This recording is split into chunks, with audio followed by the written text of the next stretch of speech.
పోయిన వీడియోలో అయితే ప్రేయర్ అయిందని చెప్పినా కదా! ప్రేయర్ అయిపోయినంక ఆడిటోరియం దగ్గర రమ్మన్నారు మమ్మల్నందరిని. ఇక్కడికొచ్చైతే అందరం నిల్చొని ఉన్నాం. ఇక్కడ బోర్డు పెట్టి సార్‌లందరూ ఏం చేయాలో ప్లాన్ అని ఆలోచిస్తుర్రు. కానీ మాకేమో ఏం అర్థమైతలేదు వాళ్ళేం చేస్తుర్రని. ఎక్కడోడు అక్కడ ఇగ ఒర్రుకుంటా ఆగమాగం చేసుకుంటా అయితే అందరూ ఎవనికి నచ్చినట్టు వాడైతున్నారు. తర్వాత ఇగ మమ్మల్ని అందరిని లైన్‌గా నిల్చోబెట్టిర్రు ఫస్టు.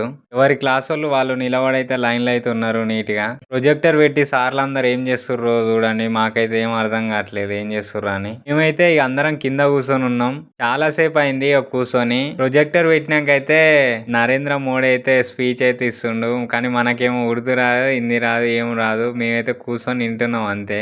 కూర్చొని కాళ్ళని గుంజుతున్నాయి. కానీ ఆయన ఏం చెప్తుండో మాత్రం అస్సలు అర్థం కావట్లేదు. ఇగ ఇన్నాం. స్పీచ్ అయితే మామూలు కాదు. గంట సేపు ఇచ్చిండు స్పీచ్ అయితే. మరి మీకు ఆయన భాష అర్థమైందో లేదో కామెంట్ చేయండి ఫ్రెండ్స్. అంటే ఆయన ఎప్పుడైనా మాట్లాడుతుంటే ఆయన భాష అర్థమవుతుంది కదా, కానీ నాకు మాత్రం హిందీ రాదు. అప్పుడేగా ఎవరి క్లాస్ కాళ్ళు పోయినాం. ఈ వీడియో ఎట్లా అనిపించిందో కామెంట్ చేయండి ఫ్రెండ్స్. నచ్చితే లైక్ అండ్ షేర్ సబ్స్క్రైబ్ చేసుకోండి ఫ్రెండ్స్. నెక్స్ట్ వీడియో కలుద్దాం. Bye bye.